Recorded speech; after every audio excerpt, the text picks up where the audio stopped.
lot of people on. This is good. I love it. Cancel out a bunch of stuff. And,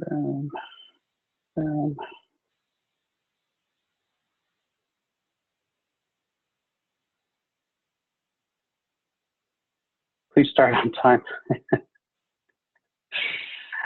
Yeah, okay, I understand that. So go to, I'll paste in the link here. It's actually a forward, but a couple exciting things about Pipeline the last month. Actually, that should be HTTPS, but either way it'll work.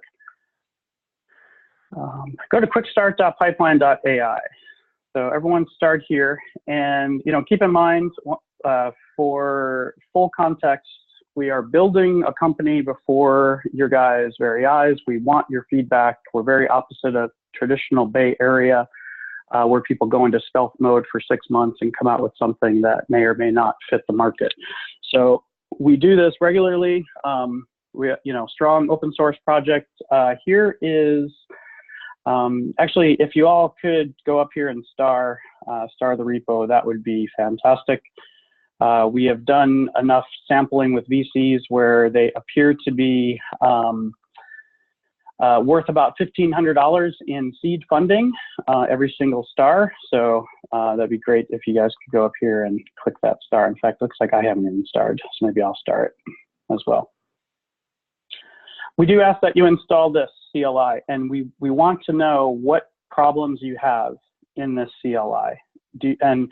Also, I should also post, okay, let's see here. Let me post the link for join/slack.pipeline.ai. If you can either chat here or chat in that. There's a general community Slack channel that we have that we certainly address as stuff comes in. So we get a lot of good feedback there. All right, someone's raising their hand. I don't really know how to look at this. For those of you raising your hand, just send me an email. Or not email, just shoot me a private message if you want in the thing, and I will repeat it and then answer it. Okay, so quick start. Install this thing. This is the first step. And what we're doing here is we are giving you guys access. Now, this is the other link that you'll need. So we'll be doing a little bit locally, but we're going to actually drag and drop. So the context here is we are going to take a trained model, and if you want, at the end, we could actually train the model and then go through the end, and then go through the rest. But to speed things up today, we're actually going to take a trained model and get it, on our local laptop and get it into the public free PipelineAI Community Edition. Okay. Oh, it looks like we have there's a 9-month-old baby on the line. That's great. Excellent. Let's hope he or she asks good questions. Okay, so install this. And let us know if you have any issues with firewalls. We can get you around that. If you have any issues with, VPNs, anything, we want to know. In fact, that's a huge reason why we do these things. This is very useful for us, both in terms of usability and any issues people could potentially abandon these next few steps here. Okay, so once you get that installed, again, let us know if there's any problems. You should be able to run this pipeline version, and I'm literally going down the line here of inside of this community quick start.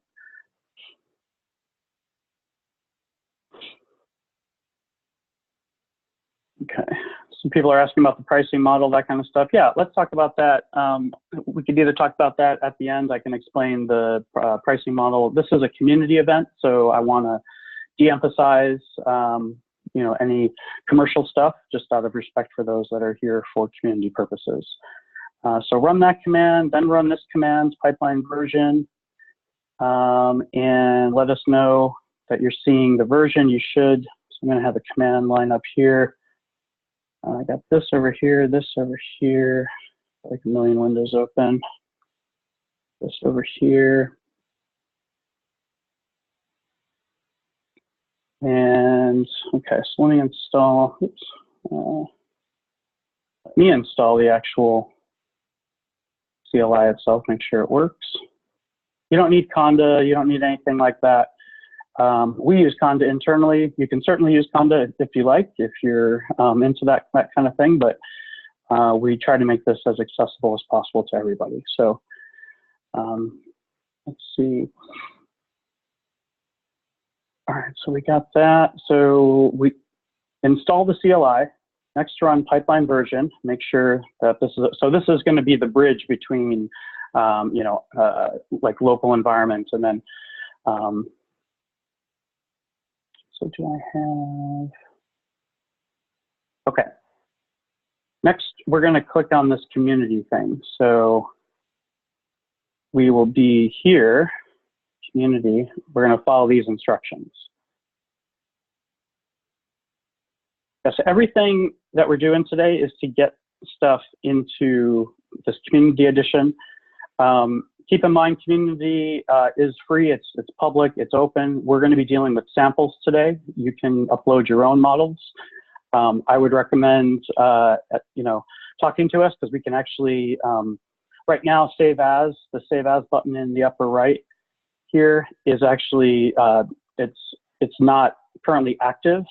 We feature flagged off the functionality, but the button is here for conversation's sake. We can, we can manually do this for you basically, where save as is really take this environment and save it into my own VPC, right? Or create me my own private domain, subdomain. So it would, let me take, if there's a Mary on the line there, it would be mary.cloud.pipeline.ai. You can get your own, it's all SSL locked down. So that's the save as feature, and that's where you really want to put your models. If you're super like sensitive about security, and models are derived from data, and data is private, and models then have to be private.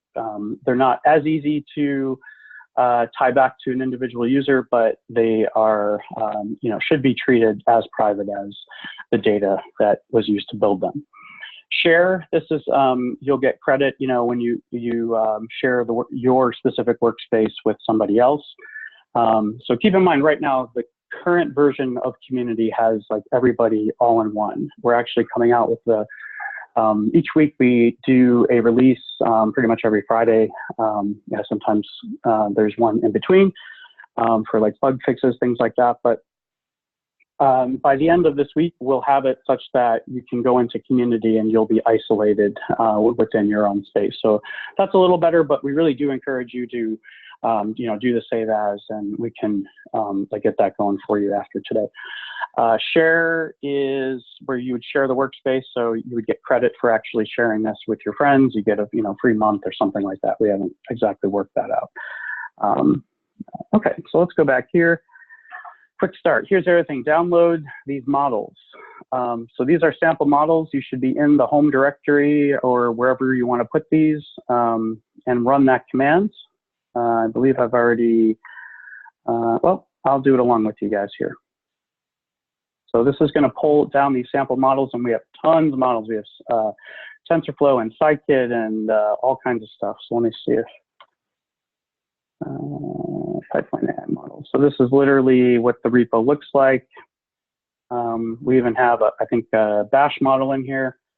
So we treat models just like we treat any function, except, regular functions are deterministic. You pass in data, they're, typically going to pass the same data back. They don't necessarily degrade over time like fraud models that are put out that are, relevant today, but might not be relevant in the future. So that's actually one of PipelineAI's kind of core competencies, is our ability to, trigger and notify that a particular model in production is starting to degrade relative to how it was like 1 week before, that kind of thing.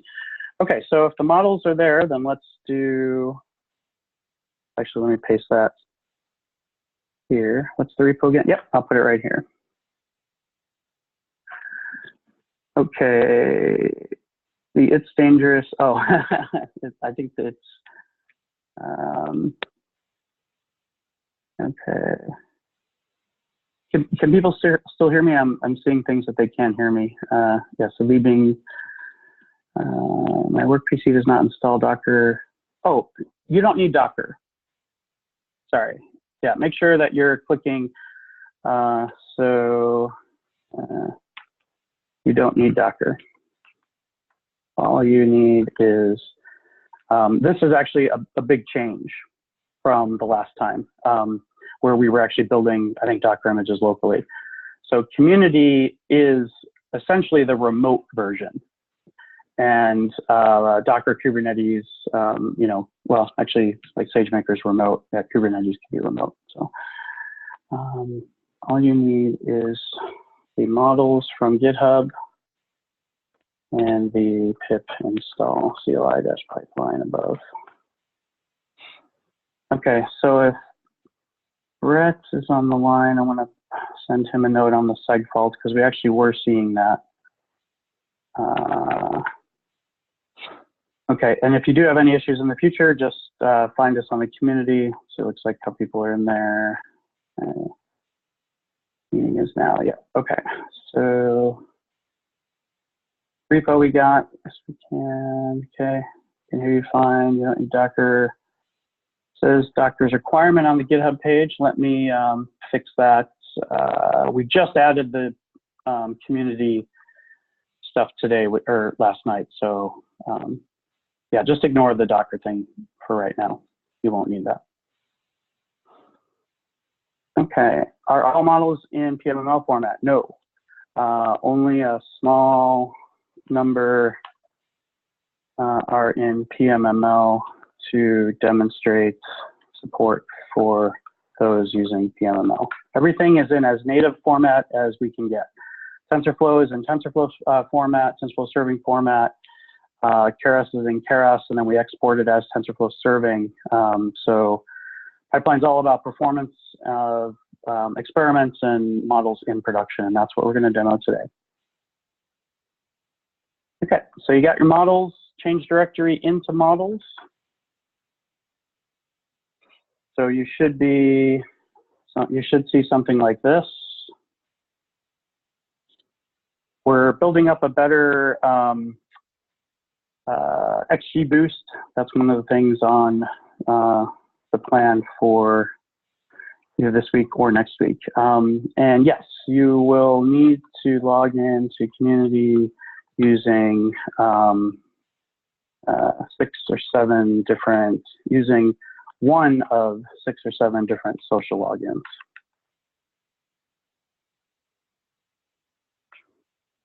Yes, H2O models are supported. We currently don't have a sample. Currently don't have a sample H2O model. You can certainly submit one or send us informally, and we'll make an example. And we actually do have on our community page, we used to have a help in the bottom right. I'm not sure what happened to it, but there's a help in the bottom right little thing that pops up. I think I probably disabled it because we were demoing last week and it was kind of annoying. You can click that and actually search for articles. You could also go to help.pipeline.ai. And if you search for H2O, you'll see some information comparing us to H2O and Domino Data Labs and some of these other folks. Okay. All right, so let's keep going. We're at 9:20.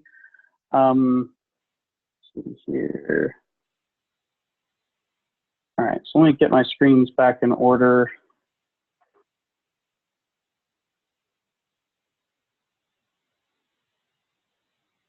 Oh, I see. Yeah, that's where it says Docker, doesn't it? Okay, and I think the other screen said Docker as well too. Yeah, certainly not needed. If you have Windows. Okay, are there other people seeing the seg pulse? We've seen it in some cases. Is this a big blocker for people? Okay. All right, so you should see a screen if you so change into your models directory, and you should see essentially all of these models. Today, just so that we're all doing this together, let's follow along on the community README here. So this is where I am. Boom. And we don't need Docker, we just need Python 2 or 3. We've already installed the CLI. Run this ls command. Boom. So ls should show this, and probably a few more because we test quite a bit with MNIST v3. Okay, git clone will be this thing up here. I posted it up above a little bit, but I'll certainly, oh, I know what's going on. I think I probably posted, yeah, so git clone, boom.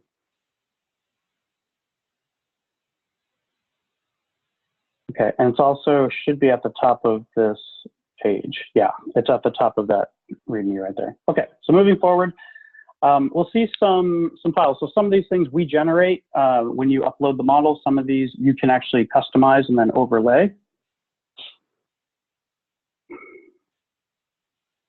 Is there sound?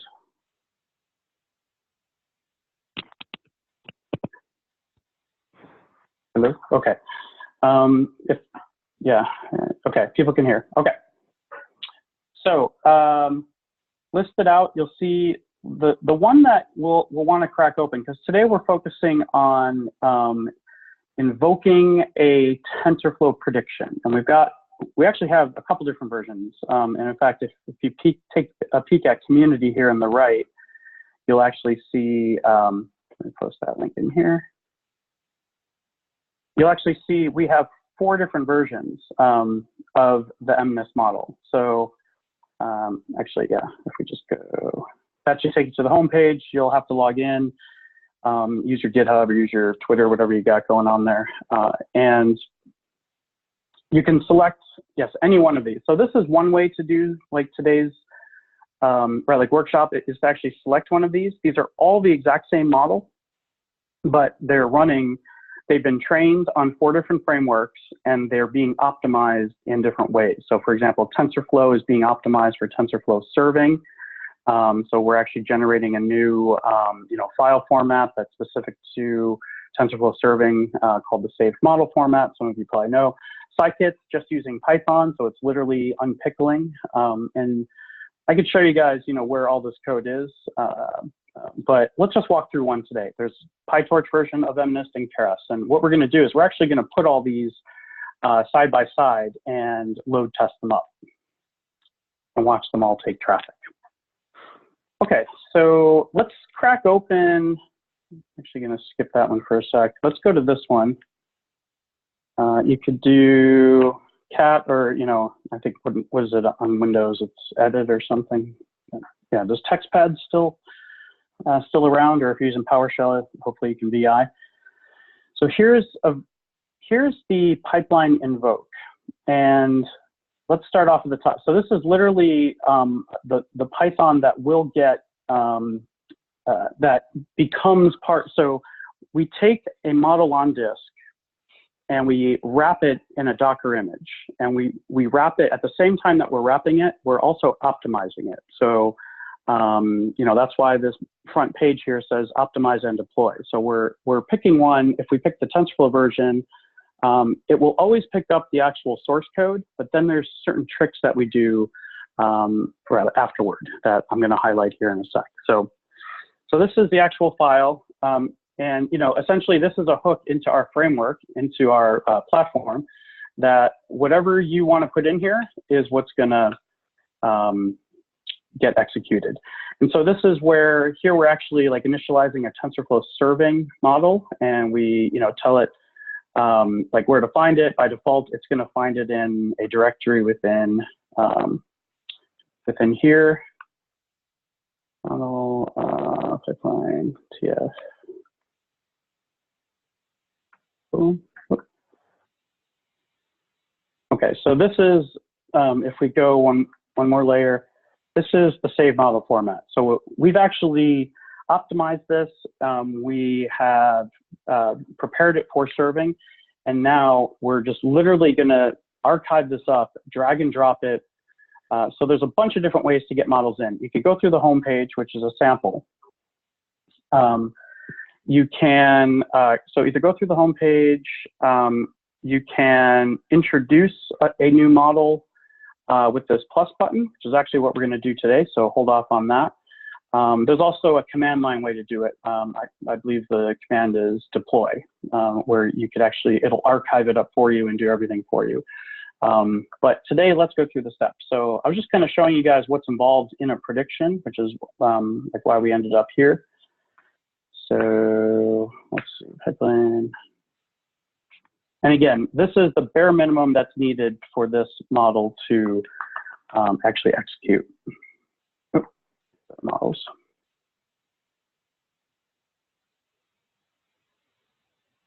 Okay.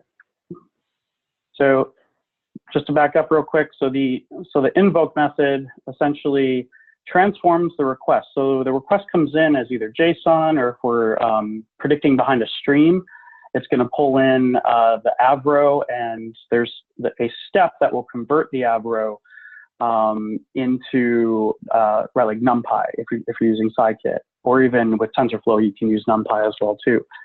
So there's always this transformation step, and we actually let you either write it right now and upload it as part of the archive, or we will generate it for you when you upload the actual trained model itself.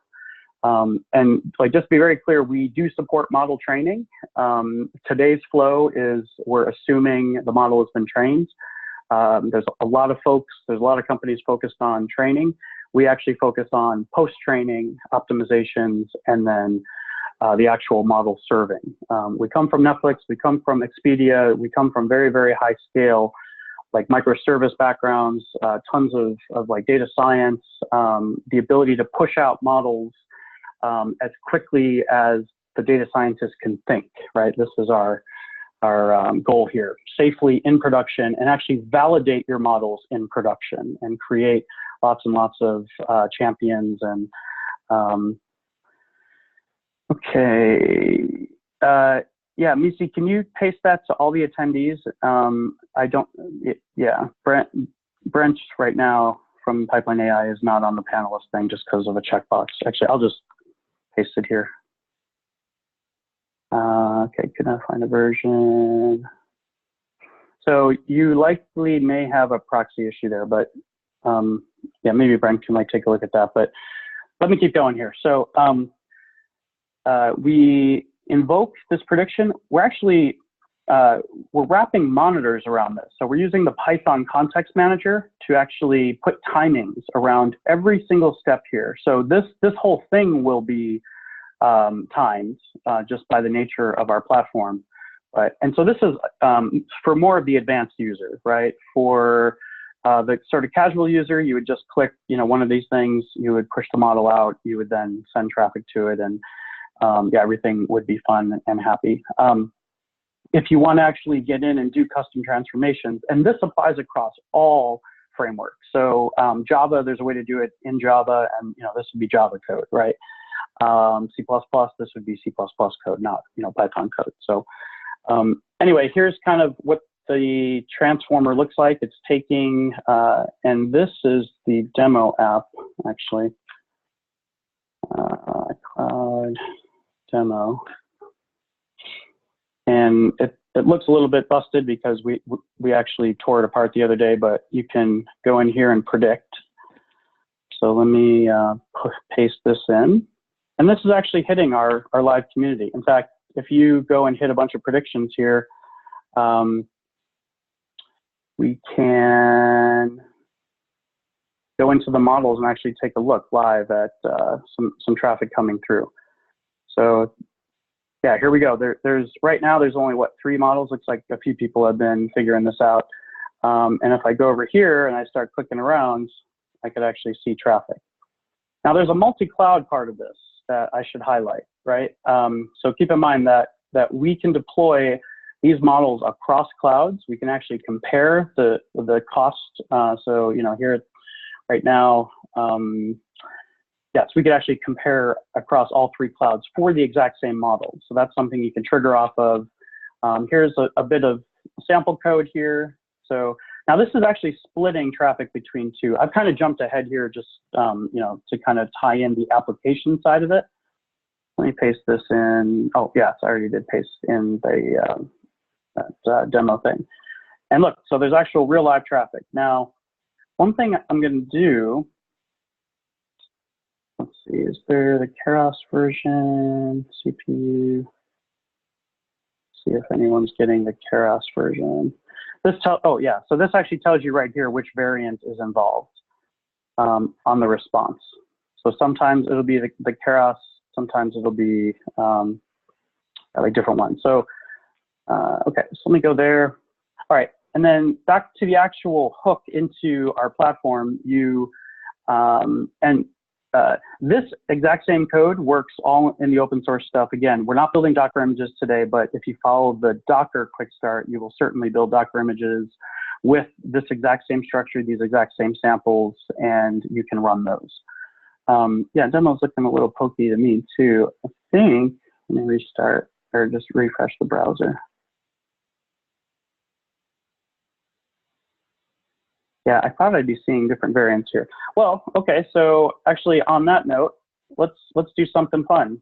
Maybe we are hitting a limit here on the amount of CPUs. So I'm going to increase these to 5. So let me actually show you guys the Kubernetes cluster that's running behind here. But let's see. So I'm going to click apply. And this is going to start scaling up the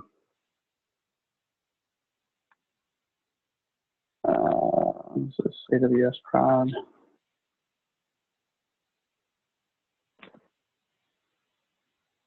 So you could actually see now we only had one before, and now that's this one that was running, and now we have 4 more of these pods showing up. So pod is a Kubernetes term for, just think of it like a model server, and it has some sidecars that are attached to it for performance and tracing models and all that kind of stuff. So, right, like again, I'm kind of jumping ahead here. This is good feedback that it's slow. Let's see if adding 5 more will help here. So let's keep an eye on that. So let's go back to this. This is the actual code that's transforming the JSON. So in this case, in this specific demo here, with the digit thing, we're actually converting, we're converting this image into a JSON representation of that image. So it's a big 28 by 28 matrix. Every point in that matrix is either, all 0, or 0, or some, form of some sort of grayscale. We convert it, we reshape it, we do some stuff, then we're actually creating a tensor that's the input. And you could pass lists of tensors here as well too. These all get sent into TensorFlow here. The response comes back as a bunch of NumPy arrays. Oh, so we're actually converting this into tensor using the NumPy array that's built off of this JSON. This is very common code that you'll see everywhere, is converting JSON into NumPy. The response comes back from the predict, but again, we have to transform the response, because you typically aren't going to respond with right, like NumPy or a tensor. You certainly could, in which case this would just be a pass-through. You would essentially do nothing. But our transform, because we're connecting from jQuery and from JavaScript in a browser, we're converting the response tensors into an actual JSON array, or JSON dict. Okay, so let's go to the next steps here so that's all that this section is intended, and it should, and when we're actually labeling, so we generate all this for you, but we're when we're pushing out to our metric system, so to tie it together, I'll show you. So we obviously have these metrics here. That's kind of the last 2 minutes, but we also have sort of historical metrics here where we're doing. So we can look at sort of the overall health of the cluster. I can even see, and so I can actually drill in and find this model name and this model tag and type and actually compare it to the Keras version. I could build a dashboard for this.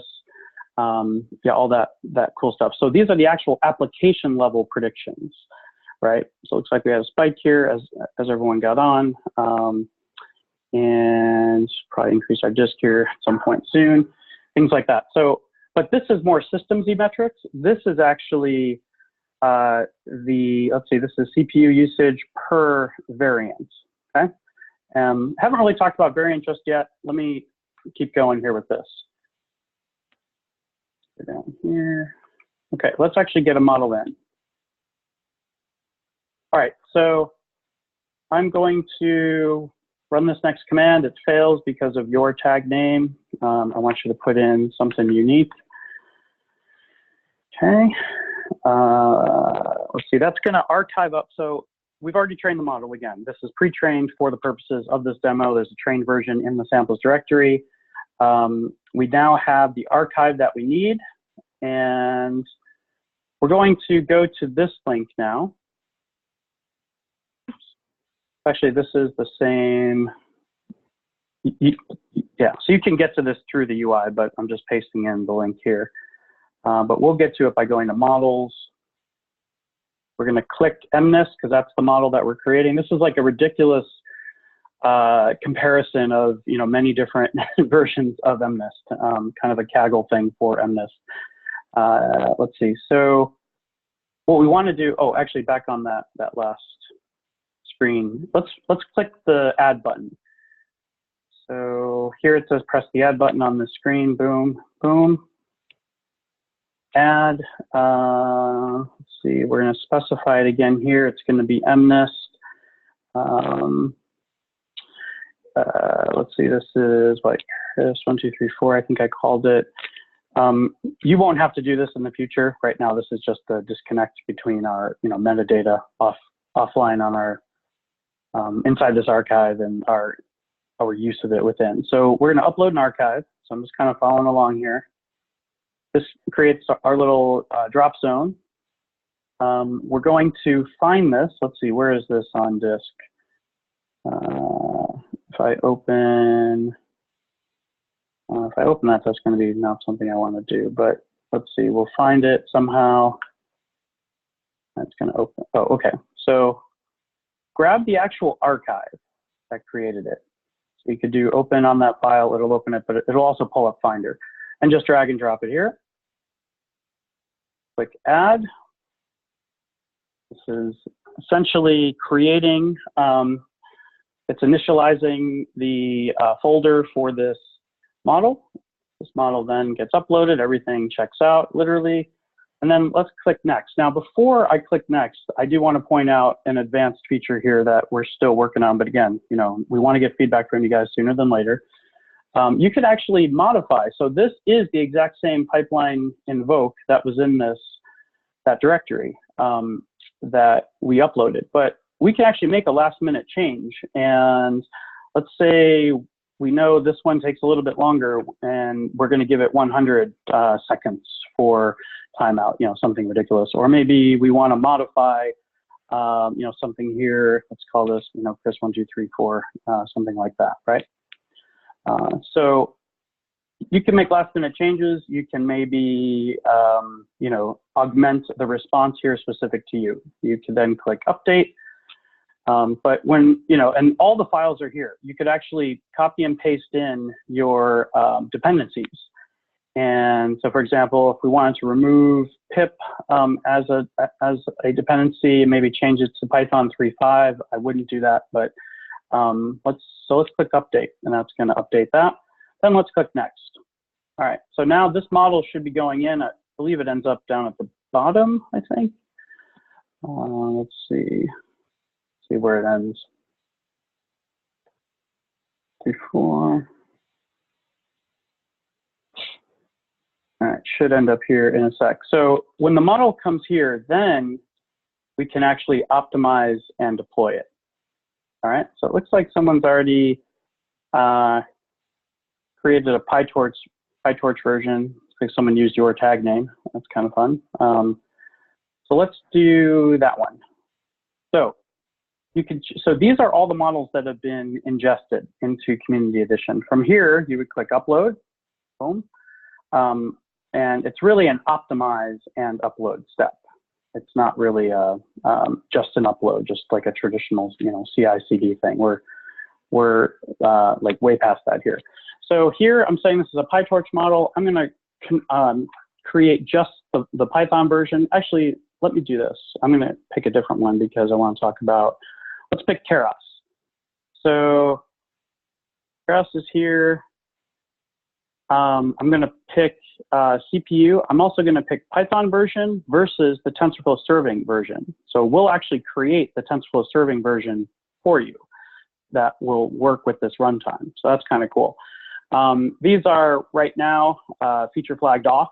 So some of these we have examples for. Some of them are specific to certain like customers. Like, so for example, Intel Python. I could actually, instead of using this just regular Anaconda Python, I could actually try the Intel Python, which we see, especially with Python 3, because of their aggressive use of like vectorization and like some of these advanced things, AVX, SSE, and they actually package in MKL, which is similar to like BLAS, the basic linear algebra subroutines. It's like the Intel version optimized for Intel chips. So this is where we start, if we're a sophisticated user and we actually do want to try a GPU version or try to serve on TPU or train on TPU. TensorRT is by the NVIDIA folks, so that's GPU specific. MXNet, you can at some point, even convert these into the Onyx format, which we support, but I think we're calling it MXNet here, which is probably not totally correct. But there's also this phase of post-training optimization. So we have a trained model from down here. We're about to deploy it, and now we're provided some things that we can do to the model as we're packaging it up. We can either take the 32-bit weights that have been trained in 32-bit, drop them to 16-bit, drop them to 8-bit. We can try, and each of these checkboxes, all combinations become a single Docker image physically. So, and they then get pushed out down here. So these are all single Docker image variants. So these come from people up here clicking and checking and then pressing deploy. So for this one, let's just try to get the Python version out for right now. These are all commented out for now just to keep things simple. You can also, any sort of microservice, this comes from Netflix and like this sort of thinking, you need to put in timeouts. That's why you saw here on the left screen, you saw timeouts being specified. This is a very high like timeout. It should almost never be 10 seconds, but we're going with it for now. But you want these timeouts to be small. If you have any problems here, you want to be able to fail fast. And you also, if you fail fast and you fail fast enough over 20, 30 times, you can actually flip the circuit, right? So this is a dashboard of our circuits. This is showing any services that are have the circuit closed, which is good. That's why closed here is green. If we start pounding this thing with a ton of model predictions, we'll actually flip the circuit and then put our fallback in place. And you can literally define a static fallback here. We support functions as well. So, these are models. We're finishing up streams this week. Functions are essentially the exact same as models. They take inputs and they give you outputs. The cool thing about functions and models actually and streams is that you can compose them together. And so one thing right now, this is a checkbox, which doesn't really mean anything because there's nothing tied to it. But at some point, either next week, the week after, you'll be able to actually go into functions, or there'll be a drop down here to select the function that you want to trigger. And as long as you're not calling, other remote systems that could potentially be down, which is why this is timing out in the first place. Typically we suggest here for the fallback that, this is a static. In like Netflix's case, we would actually burn in a static list of the top 100 movies of all time. And whenever our circuits would open, which is bad, we would just start to return this static file that was on disk. And it was up to us to maintain that static file, and sometimes it didn't get maintained and didn't get updated properly, or the format changed and we forgot about it. But for the most part, a fallback should be as simple as possible with the least amount of network, database, right, like any of those interactions should really, at that point, you can only rely on the local disk. You can't rely on S3. You can't rely on like Google cloud storage, things like that. Okay, so we should see some more models popping up here. All right. So going back to here. All right, so take a model. If yours isn't showing up here, let me hit refresh here and see if anything's showing up.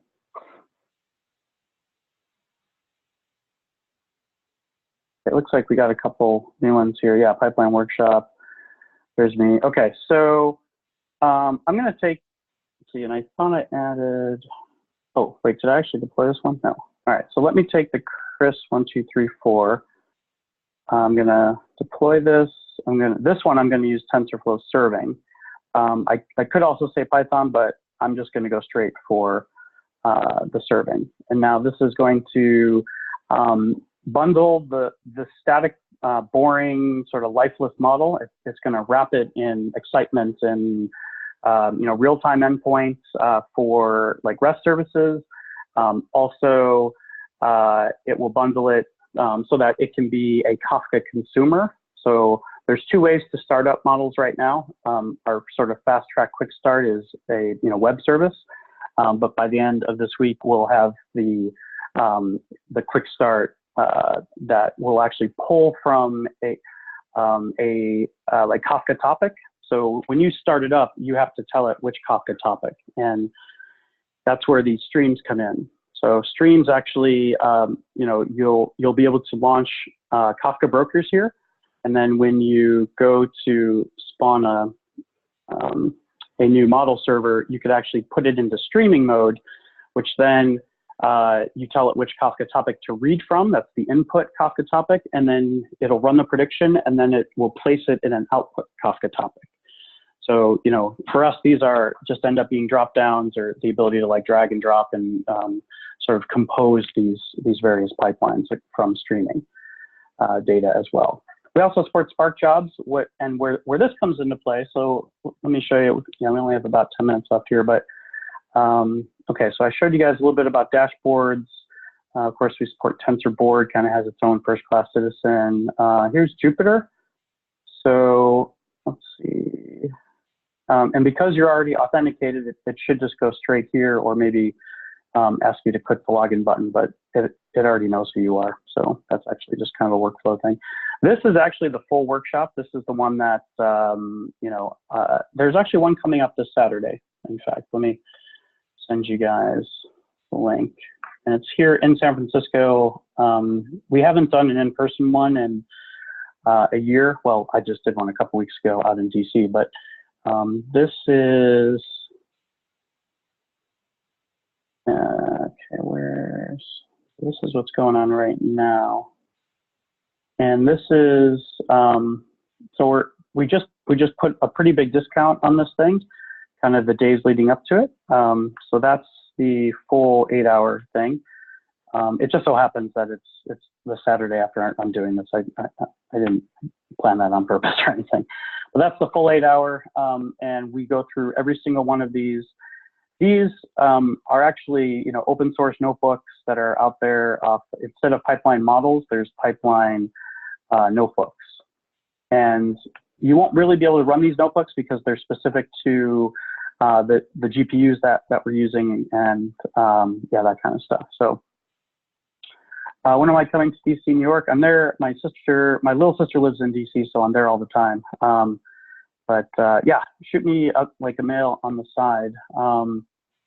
And we should have, yeah, Brent, if you're listening, can you double check the intercom thing and see why the help in the bottom right isn't working? Like normally we have at the bottom right, there's that little like annoying thing you can pop up, but yeah, all the meetups are there. There's another question, compare and contrast SageMaker. Yeah, so the cool thing about us is we are like Amazon AI partners. We actually just had a blog post. Let me see. Where was the blog post? Edit. Yeah, we actually just had this blog post the other day. Oops, the webinar chat.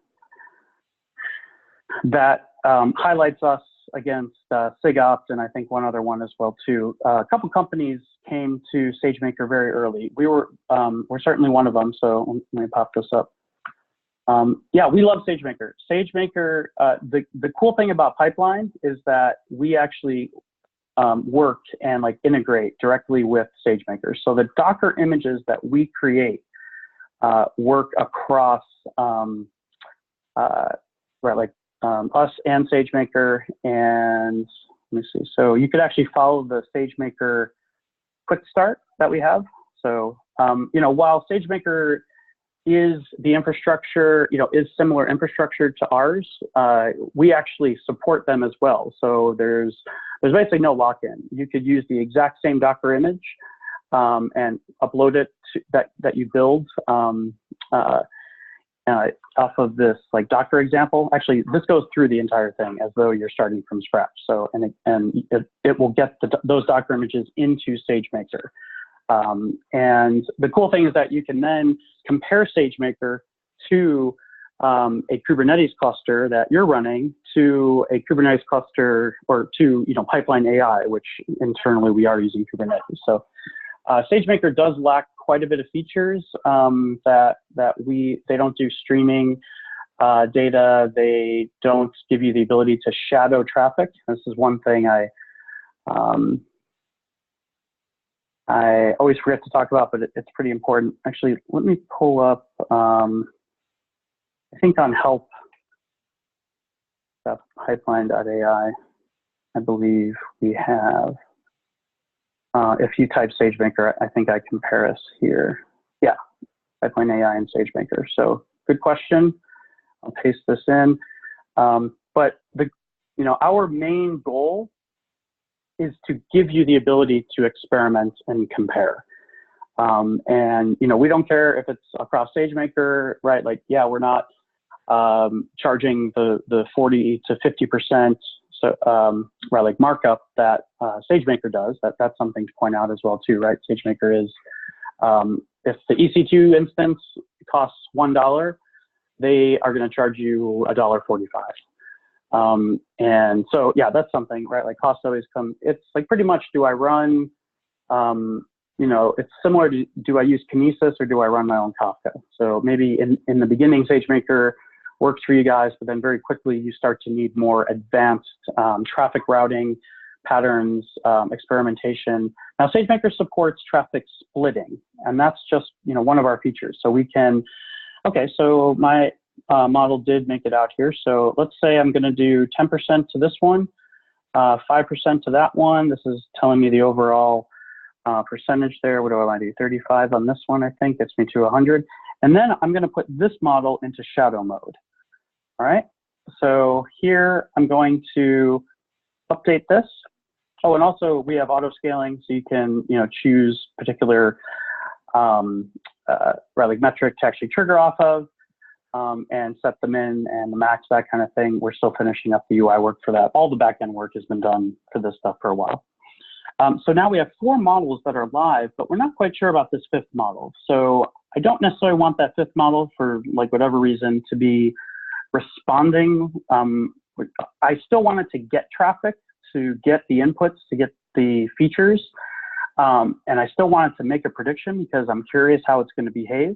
The problem is I am not confident that if I put it into production, it might actually cause people to leave the site or to unsubscribe or to cancel their, to like cancel subscription, whatever, right? Or not purchase the particular campaign. So let's just put them all out. So here we're putting them out. We're making sure this guy is up to 5. Looks like someone might have gone in and changed one of those. And now let's make some traffic here. I think we have to give it a X, or no, that's just the routing rules. That's fast. So now we should be able to predict. And hopefully it will. I think this page is like getting stuck somehow. But yeah, interestingly enough, we actually do have, so there's now 6 models down here, right? I think 1, 2, 3, 4, 5, 6. There's 6 models. Unfortunately, we have a bug in our UI that we were trying to fix right before this, where it's not showing all 6 of them. And you can see the top part of it here, but really this needs to adjust to the size of. And so let's hit this, and we should be. I think even back on the quick start docs here, we show fast way. So this is the SageMaker one. I actually want community, petition, go back here. You can either run this curl command, and it's going to tell you which ones actually come back. So if I keep running this, I'll see some cases I'm getting the Scikit version. Some cases I'm getting the, that's another one, Chris 1, 2, 3, 4. Here's Keras. So it's essentially spraying the traffic according to, oh, actually, I know what I can do here. I can do that and then grab this. This will let me see the whole thing.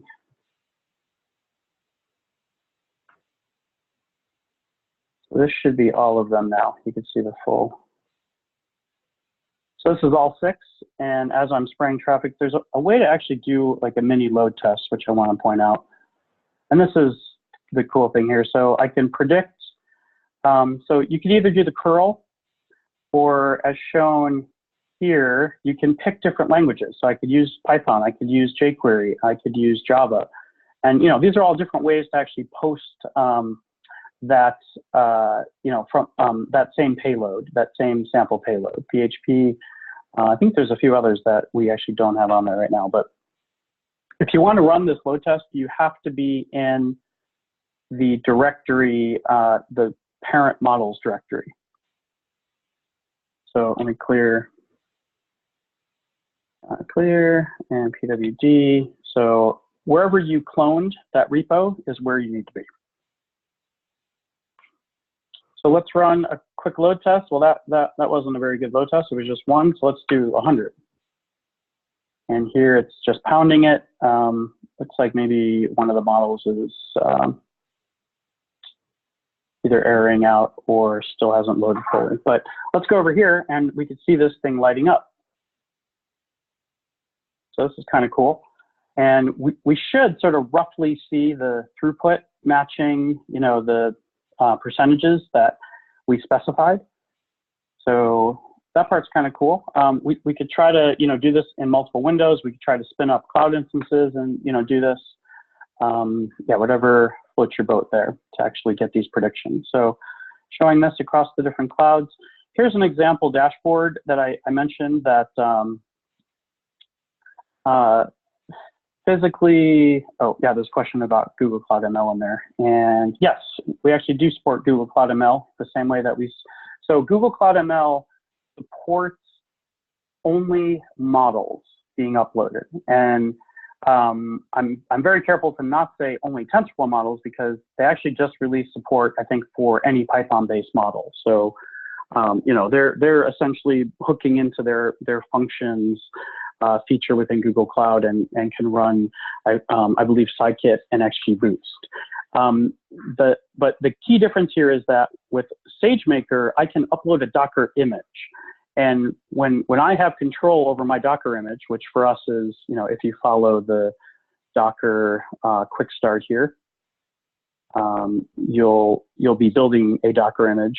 You can upload that when you have control over that Docker image. You could use our open source Docker images that have been optimized and tuned and like reused across all of our customers. This stuff, that's like the open source stuff, right? And then community builds off the open source stuff, and then some of the advanced features like the advanced routing, and think of the ability to trigger off, it. So I'm going to load this up again in a sec here. So I could see the cost per prediction, and let's say I lose all of my AWS instances or Spot instances, and so previously most of my predictions were happening on Amazon because it was it was the cheapest per prediction. Now I lose my Spot instances, I replace them with on-demand, higher priced instances, and now Google Cloud or Azure becomes cheaper. And so these are the with this functions feature, you can build in these rules, to trigger and say when Google becomes the cheapest option, start to shift traffic over. So most people talk about auto scaling. That's a given. That's like talking about Linux or talking about, like Kafka, something like that. That's just a given.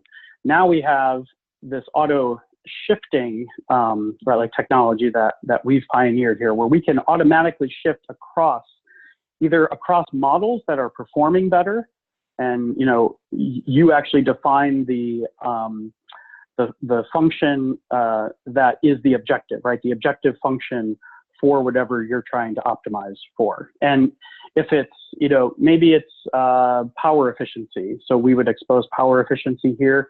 You would, auto shift based on that metric. And so one thing that we do see most commonly is people that are making decisions off of price. And so this is overall across all three clouds. I can probably optimize across those for cost or for power or like latency, like whatever works for you. Okay. As kind of a general rule, we've seen for the same price, we've seen actually Google outperforming like Amazon in some cases for some models, and it really depends on the instance type. And these are all hyperparameters, right? So let me jump over to this view here. This is a feature that is almost done.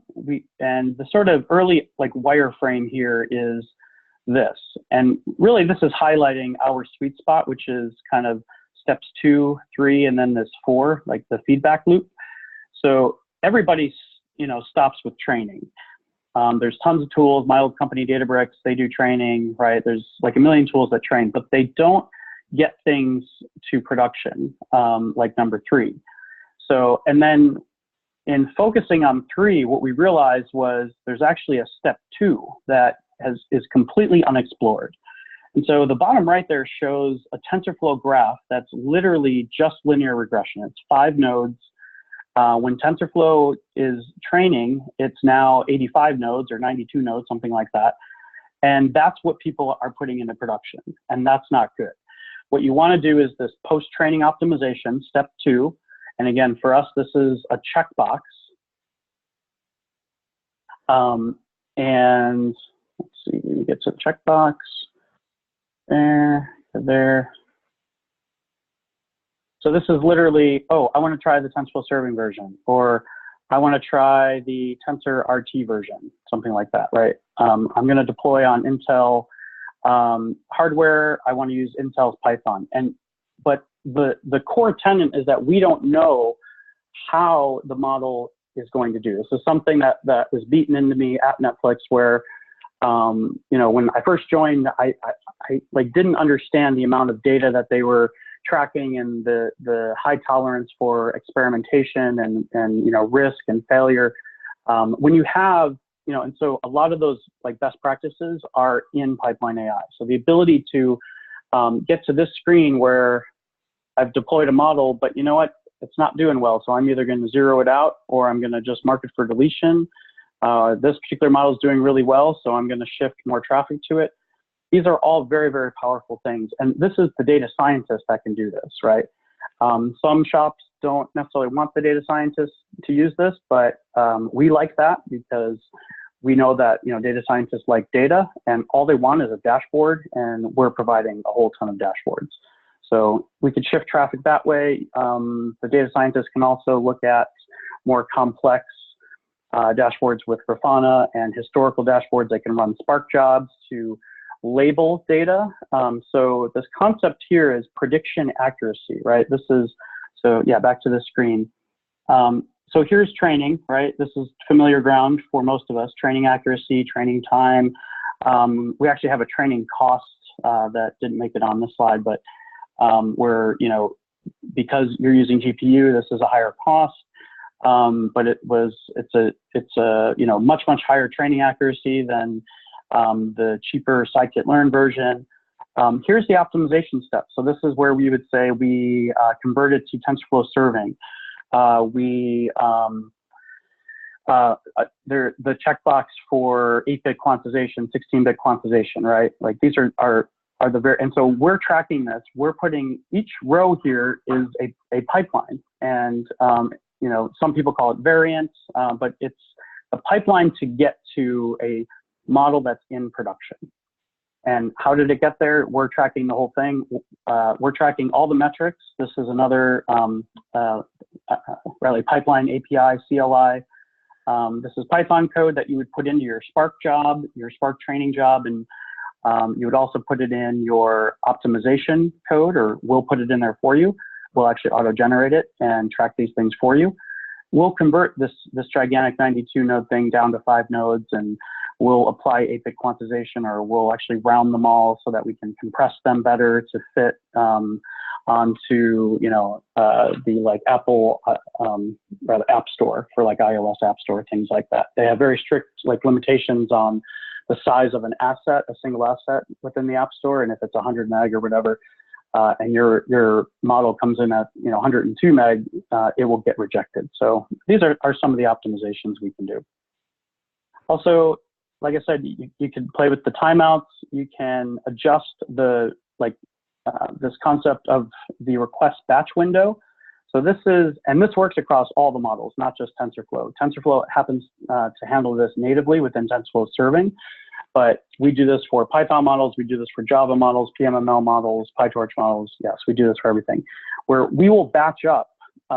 If you tell us 50 milliseconds, which this would normally be configurable, but it's just a checkbox, we will actually wait 50 milliseconds and take all of the prediction requests that come in onto that single model server. So one of these servers down here would be, we could actually tell it, wait 50 milliseconds, take everything, make one big prediction. And because of the properties of linear algebra, we could actually slice those results that come back from this massive matrix multiply, which is super optimized because it, we're like using AVX and like MKL, and we're using vectorized like constructs. These chips can handle it. Like GPUs love batches of data up to a certain size because GPUs do have limited memory. And so we'll actually batch those up, make one big prediction, or pass one big batch to the GPU, make a huge prediction, bring it back, and we're able to actually slice up the results that appeared as one result. But because we construct it beneath the covers, we can actually slice that result and send it back to the caller in Japan, the caller in Sydney, the caller in San Francisco. So that's a really powerful feature. That's a model predicting hyperparameter. So what I've been talking about, these knobs you can turn, like this entire thing is, yeah, so these are all hyperparameters. We like to use that term between each other, but, and with data scientists, but there's like a lot of folks that think that's kind of a weird term for it. So we just call them options in the UI, but these end up being distinct Docker images. We push them out quickly into production. We load test them in mirror and shadow mode. So one thing to point out is that this particular model name is taking traffic, but it's in shadow mode. And so we should, if I go back to the screen here. So if I load this up And we could certainly do better about, like marking which ones are in shadow mode. That's a feature that's on our backlog. But, here we're running, this thing is taking traffic, but it's shadowed traffic, meaning I can compare it to the other models that are actually like responding. But here, this is like literally just taking best effort. And the cool thing is that this is all the same data going to all, or to all of the shadows. Like I can now compare how the shadow did with the exact same data as, these other live models. So that's really cool. So you could actually build a dashboard where you are comparing those. I mean, here's just a quick view. It's not really showing any predictive metrics, but the predictive metrics are what you want to look at. And that ties back into this last section here, which is, these are our hyperparameters. So which prediction engine? Is it TensorRT? Is it just Flask app, in Python? Is it, am I running on Amazon? Am I running in the White Plains data center, fictitious White Plains? Also this, wireframe hints, and, this is essentially a combination of our two things here. It would be like this view plus this view plus this view, and then a dashboard as well too. So we're striving for this. It's a little bit busy when we do it like this, so that's why we split it up this way. But this concept of a prediction accuracy, so this is very important. This is right now when the first time the model goes out, it's pretty much matching training accuracy, and that's good. It doesn't always happen that way, which is why you would put the model in shadow mode first and then slowly shift traffic to it if it was completely failing because of some bug on the training side. This happens all the time. This is like a huge reason why people come to Pipeline, is that they want to put a model variant, make a small change at training time and see how it does live. And so this is starting off pretty good, but actually over time, and this isn't represented here, I just have to talk through it, as over time, this prediction actually degrades. And how we know this is we have the ground truth of what fraud is and isn't. And what we would do is tie a Spark job to, this Spark job becomes the function that this prediction accuracy is using to calculate, right? So some of these are as simple as just like looking at a database. Some of these are more complex and have to run a 24-hour job on who signed up, which campaigns did they use, which of these model variants were part of those signups, really various things. So you could take your existing Spark jobs, plop them in here, and use them to actually define a metric. And then we could trigger off of this metric, and we could actually, if we had 4 or 5 different variants, we could actually start to move traffic using our multi-arm bandit support, where we're moving traffic from a poorly like degraded model versus a new model that's come on the scene that's doing really, really well. The like traditional cases, you push out a fraud model that's preventing fraud, and the adversaries, the fraudsters, figure out the model, right? They start poking it, they start passing different inputs, and they actually train and learn your model. And now they're able to continue fraud. So these models degrade over time, which makes them very different than classic microservices, which pretty much do the same thing that they do right when they deploy to the day that they're torn down. Whereas these things do have a sort of stochastic aspect, and and so this is where Pipeline comes in, a lot of real-time AI, the ability to actually create these custom metrics, to trigger off them, to shift traffic between 2 variants, or even shift if one variant was, so here, like we would actually shift traffic from Amazon to the White Plains data center. And that just ended up, being the best way to serve at that time, optimizing for both accuracy and for cost. One last thing to point out is there's this efficiency score that we allocate, and there's, you can customize how this is defined, obviously, by using a function. What we're doing here is we, by default, kind of have a balance of prediction accuracy and prediction cost. And then, yes, also we take into account the training costs as well. So training costs, which isn't shown here, but when this model was initially trained, that first variance there, that model was trained on a GPU. It trained for 270 seconds, and it cost, you know, $5. Then we compare it to the second one. So actually, when these models first go out, the more efficient model at the time is the that second variant. Even though it's not predicting as well online, it was much cheaper overall. It was much like more efficient. But as time goes on, we're sort of amortizing the cost of that initial training. And now, because it's so cheap at like prediction time, you start to see where you can cross over and actually start to become more efficient than that first one. So this is purposely put here as a lower number, even though it's counterintuitive because of the cost. But really, this efficiency score for this particular model was set to include training cost as well. Okay. So I think there's some questions here. We're already 15 minutes over. What are the dark circles? If you could send the link about the dark circles, I can answer that. Google Cloud ML Engine, yes. Like I said, we are gonna, we do support it.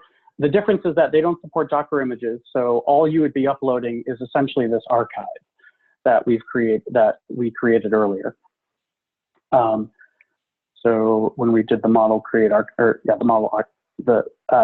model archive tar, that's what you would be uploading. Is there some sites where you guys show today? I want to pass on the yeah. So let me get you a link to, actually, if you go to, we have videos and slides, everything.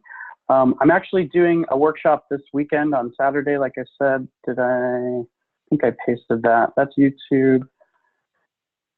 Slide share. Let's share docs, PipelineAI has a bunch of stuff. I'm from Chicago, and I'm going to be there, I think either it's going to be next month. I'll be there sometime in July. I don't have anything formal set up, but I could certainly try to get something set up.